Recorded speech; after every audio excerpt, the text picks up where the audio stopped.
मलाही घेऊन गेले, माझ्या कल्पनेतही नेलं. मी एक साधा माणूस आपला गेलो तिथे. तर आरती झाल्यानंतर एक मायबाई आली, 25-1 वर्षाचं वय असेल. बोले आप VIP है क्या? बोले आरती झाल्यानंतर ती माय, दीदी मैं VIP तो नहीं, लेकिन रामजी को जुड़े हुआ एक आजारी बंदर है. उनकी समझ में आया होगा कि ये रामजी को जुड़े हुआ है करके वो यादव जी ने मुझे पिलाया.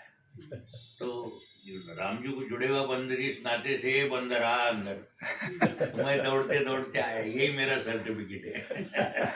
तो ते नाही बोले कुछ तो नहीं. मग तिला विचारलं मी, पुजारी सर, दीदी आप क्या करते हैं? गडगंज श्रीमंत है वडिलाची हैदराबादला.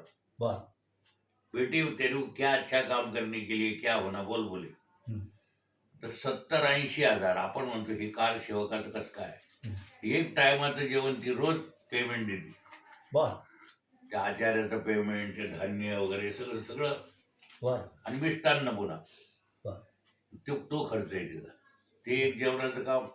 काही सत्संग वहाँ पे जाते रहती, आरती को रोज जाती रहती बोले यहाँ पे. तर ते पाहते काम. आपण म्हणतो एवढं कसं चालतं, रामराया कोणत्याही रूपानं. खरी गोष्ट.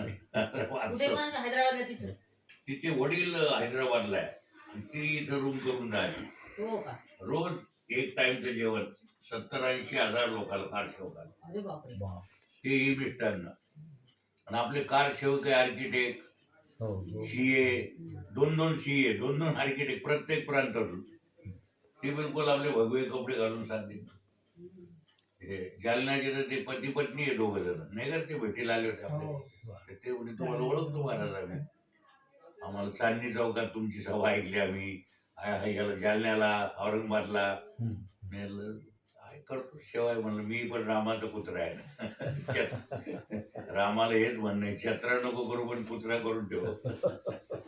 पुढच्या महिन्यात हैदराबादला जायचं, मुलगा असतो आपल्या तिथे लहान. बरं या जाऊ.